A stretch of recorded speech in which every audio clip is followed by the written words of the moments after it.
Let's get this debate going. We have former U.S. Marine and war veteran Kenneth O'Keefe joining us from London, and also senior fellow at the Center for American Progress, Lawrence Korb, who joins us from Washington. Gentlemen, welcome. Lawrence Korb, first to you. Are we to conclude right now that it's not a question of if, but rather when? Well, I think so. I think we're talking about very limited strikes that will not attempt to tip the balance of the war, but simply to send a message to Assad and the world that given the Rome Statute, the Geneva Accords, and the international ban on chemical weapons, that they're simply not acceptable to be used.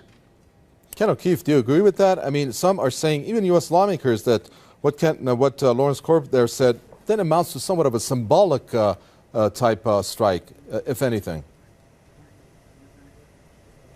Well, I don't agree at all. First off, how is it possible that anybody with any kind of sanity would consider the United States or Britain or the West in general to be in any kind of position to be punishing anyone for any illegalities?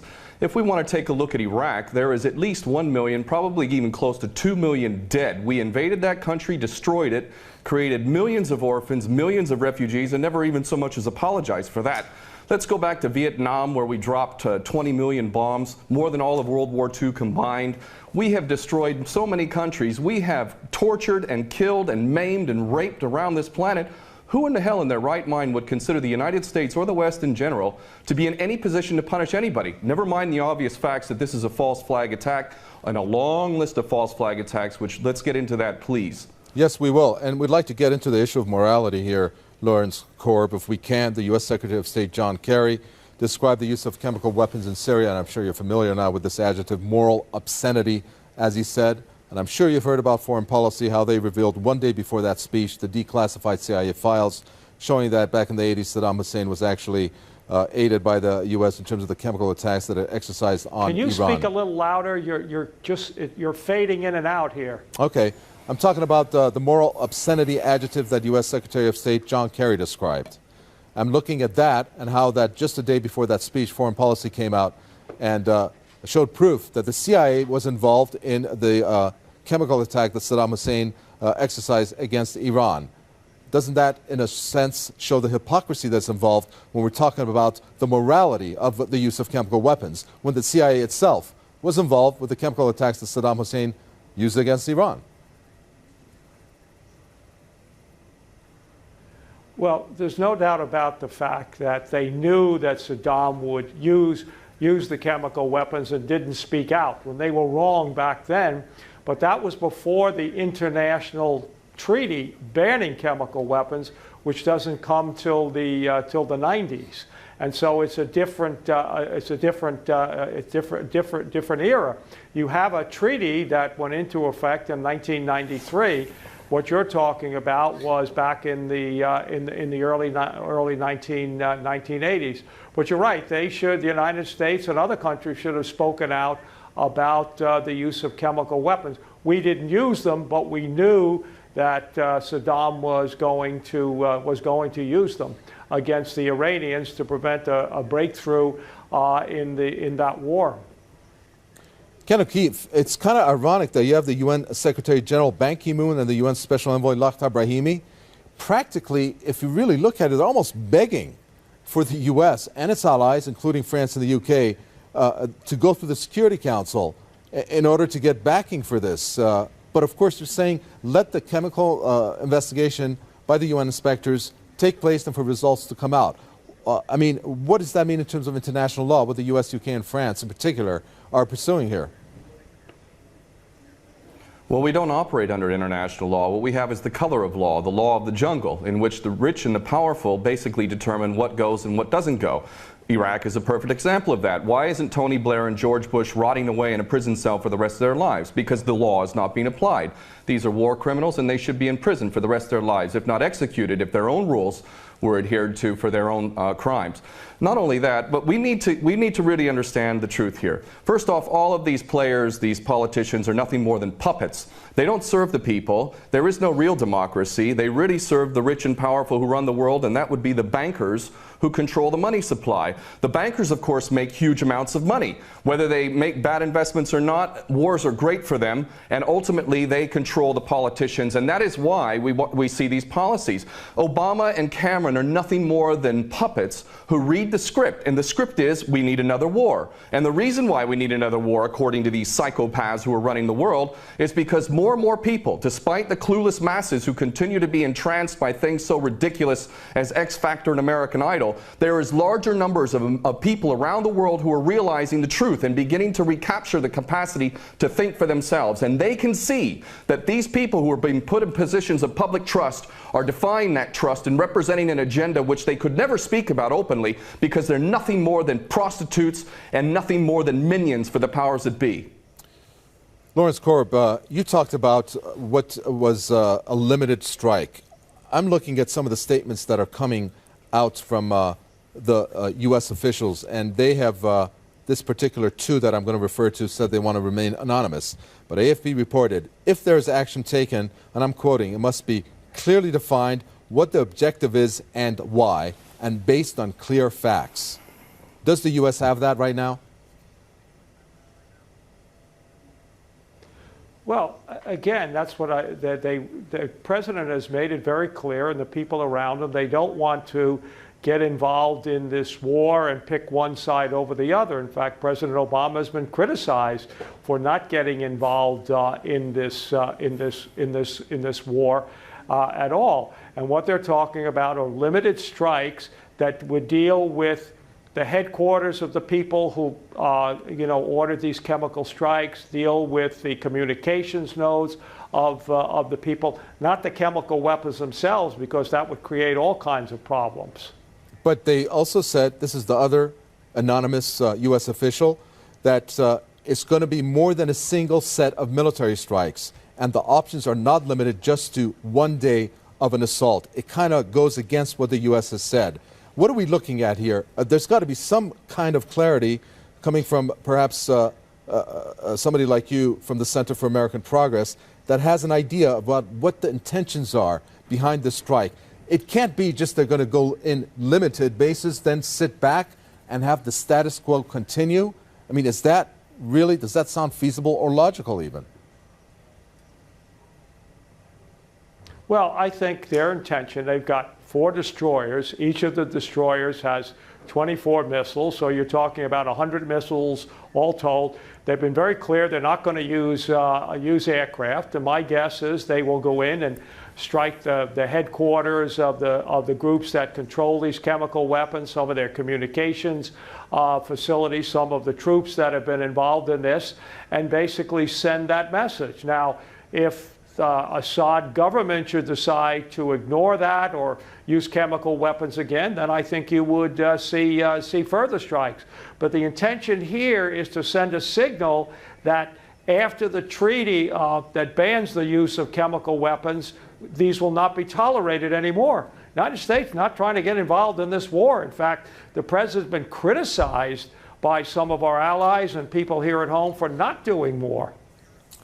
You know, it's very interesting, Ken O'Keefe. I don't know if you caught the presser that Bashar al-Jafari, Syria's envoy to the UN, had earlier, a couple hours back, and he said this is all because of Israel. Israel is actually responsible behind the uprisings from North Africa throughout the Middle East. And this is a push by Israel onto the U.S. to basically go and attack Syria. What is Israel's role in this, Ken O'Keefe? Well, the Greater Israel Project is all about destabilizing surrounding nations, ultimately in pursuit of this dream of Greater Israel from the Euphrates down to the Nile, all the way over to the Eastern Mediterranean. This is the dream of these psychopaths, and so destabilizing governments, creating sectarian strife is all part of that menu and all part of the design to create Greater Israel. So that goes that's self-evident. But I have to go back to what this gentleman is saying in Washington, D.C. about America not wanting to get involved or Obama not getting involved. What are you talking about? We have been arming people directly who are Al-Qaeda. Al-Nusra Front is Al-Qaeda. These people are psychopaths to the worst order. They're conducting suicide attacks. They're gassing people. We know, Carla Del Ponte said in May, that it was the so-called rebels in Syria that were using sarin gas, not the Bashar al-Assad regime. No, it was not. We know that the United States president is arming people who are on the U.S. terrorist list. He should be convicted of aiding and abetting, giving material support to a terrorist organization. But then again, you know what? We, the West, the United States in particular, Israel and Britain, are the biggest terrorists on the planet. So our little junior partners in Al-Qaeda, which is nothing more than a CIA database, thus the name Al-Qaeda, this is nothing more than a group of terrorists working together, each playing one different role, but all of them working together for the same goal, which is to maintain this hideous and sick and twisted, unjust world that we have, which is a perpetual state of war. Always one illusion, one boogeyman after another. But the fact is, Obama is nothing more than a puppet war criminal, just like his predecessor and every other U.S. president before him. So please don't tell people out there that the U.S. is not involved. It's directly involved, and it is arming people who are absolute psychopaths. Lawrence Korb, your reaction? Well, first of all, it's not. It's providing non-lethal aid, and it's discriminating among the groups. In fact, after the last round of chemical attacks, the United States wanted to increase the aid, but General Dempsey, the chairman of the Joint Chiefs of Staff, basically said we do not, we can't discriminate among the rebels, and so none of that equipment has gone there. So this idea that somehow, and remember, this was started in Syria, like in Tunisia, by people who are concerned about the fact that you had an authoritarian government that was basically not giving people all the rights and freedoms that people deserve. We had nothing to do with starting that. From the point of view of the United States and Israel before all of this, we were very content with the world the way that it was. Then Senator Kerry, now Secretary Kerry, actually went and visited Assad back in 2006, to try and reestablish relations. So we did not start this, did not want this to happen. But once it did, and the Assad regime cracked down on these people mercilessly, the international community began, and it's not just the United States. The Arab League, for example, is very, very concerned. The United Arab Emirates concerned. They're providing much more equipment than we are providing to those people. We want to see, and again, President Obama, about a year ago, his only statement was that using chemical weapons, because we know that Syria had them, will be crossing a red line, and they've obviously done that. Now, they're going to present their information here in the next day or so before they take military action, and then I suggest that all of the people who are claiming that it wasn't Assad sit back and take a look and find out exactly what happened. If the Assad regime had not been involved in this, why wouldn't they let the UN inspectors in right away to ascertain? They wouldn't. They waited till 4 or 5 days until the place got cleaned up. They didn't wait 4 or 5 days. That was clear of what happened. They had to get together a safety precautionary measures for the sites to be visited. Ken O'Keefe, there is this defense that the Syrian government is aptly presenting. Walid al-Muallim did that yesterday, and then we had Bashar al-Jafari today talk about how they've allowed the inspectors to go in. But it seems, and why is that? And I'm thinking further, Ken O'Keefe, don't they have intelligence? Doesn't the United States already know who is behind this? It's obvious it's not the Syrian government. Analysts have said two possibilities. One, obviously, being the insurgents who have done this, and at a very low scale, perhaps, maybe some low-ranking soldiers of the Syrian army, not carrying through orders of not using chemical weapons, but going out on their own, which they've said is a very small possibility of that. Why doesn't the U.S. want to wait, along with its allies, for the inspectors to analyze what has come out and then make an announcement based on that before they move in or attack? Because the United States has never been interested in anything. Ken O'Keefe, go ahead. Has never been interested in anything other than war. The United States is in a perpetual state of war. because the bankers control the politicians and they read the script as given to them by the banksters, and they make huge amounts of money off of this. What this gentleman is saying about the United States not wanting war, not wanting to get involved is like Iraq 2.0. It's a repeat of the same rubbish that was said, oh, we don't want war, war is a last resort. That's absolutely untrue. It's a lie. Those that are in government are nothing more than prostitutes who are carrying out the orders of those who are in charge of them, and those that are in charge want another war. And part of that is what we discussed earlier, the Greater Israel Project, to destabilize any Arab regime which might have any kind of autonomy and self-determination. Any regime in the Arab world that is not an absolute puppet cannot be tolerated. And who are the nations that we target? Those that are not puppets. We don't target those like the Saudi regime, which is the biggest human rights violator in that region. It's cutting off people's heads in public, cutting off hands. It is the most grotesque regime on the planet, and yet we give that regime weapons and it's no problem whatsoever. The duplicity and hypocrisy of the United States and the West can't even be measured. It is so enormous. And these mouthpieces, such as this gentleman in Washington, is only doing a disservice to himself and his country. And the fact is that American sons and daughters will get involved in this yet again, and these chicken hawks who are pretending to care about the Syrian people are going to be sacrificing not their own sons and daughters. I would like this man to send his sons and daughters and his grandchildren off to Syria when this turns into a greater conflict, because this is what we're flirting with, is a world war.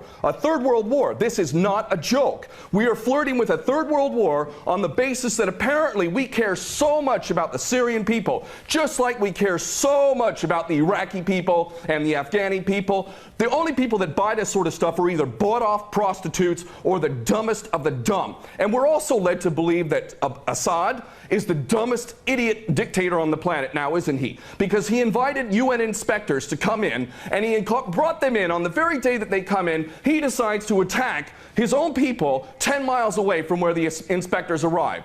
This is beyond ridiculous, and the only people that buy this, again, are bought-off prostitutes or the dumbest of the dumb. Moving on to another statement, since we're running out of time quickly. Lawrence Korb, it was interesting when Jane Carney said that this operation is not going to be about regime change in Syria.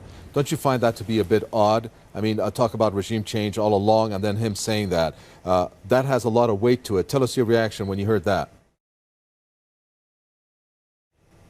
Well, that's the policy. Our policy is not regime change. We were supposed to have a conference this month with the Russians to talk about, coming to some sort of accommodation with the Assad regime and the rebels. No, I mean, the United States basically does not want to get involved militarily. As I said, the president has been under tremendous pressure, both from our allies and from certain segments of the American population, like John McCain, to do more. And he hasn't. In another country, the Turks are very concerned about what happened, and the Turks are not, American puppets or anything like that. In fact, if something happens there, if the strikes take place, the Turks will be very, very supportive of it. Ken O'Keefe, we've alluded to this throughout this conversation and debate, but there are many who are not buying the U.S. Viewpoints. They're not buying what the U.K. and France are doing along with the U.S. because they're saying that what the U.S. is saying, limited in scope, is not going to hardly cripple Assad's sizable military infrastructure and forces unless this is a wider scale war. Do you think that's what we're looking at? Well, there's no question that they don't intend for limited strikes, and that's not going to do anything. They want to go in full scale. That's the plan. Of course, they'll use pretext to be able to justify the initial attack, and then they'll concoct more things to justify a greater involvement. The Daily Mail reported here in the UK, and it's commonly understood to those who are paying attention, that defense contractors, leaked emails from defense contractors proved that there was already an approved plan from Obama down to give these psychopath terrorists, al-Nusra Front, chemical weapons. We know that al-Nusra Front, 12 individuals in Turkey were caught with 2 kilos of sarin gas. Where did they get that from?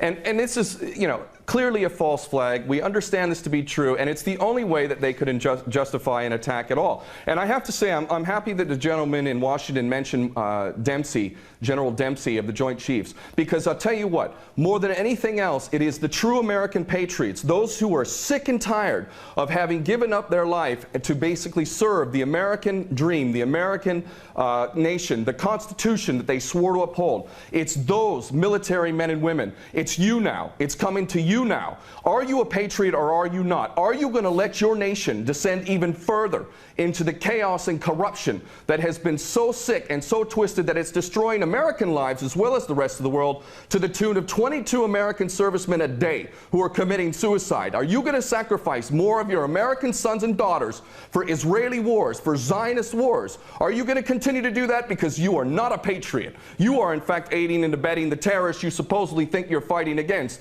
And those Americans who are waking up to this, I hope to God, in the military in particular, that you refuse your orders. And this is why the people of America who are refusing to buy this nonsense, the overwhelming majority do not support any kind of attack on Syria. And in those in the military, I know that the powers that be are very, very frightened that high-ups within the military will refuse the orders. And I hope this is exactly what happens if an attack on Syria occurs. Very well. We're going to leave it there. Thank you very much, former U.S. Marine and War veteran there, Ken O'Keefe, talking to us from London. And thank you very much from the Senior Fellow at Center for American Progress, Lauren Korb, who spoke to us from Washington. Any questions, comments, do send it to us. Newsroom@presstv.r is our email address. From Mika and the team here in the capital, Tehran, it's goodbye.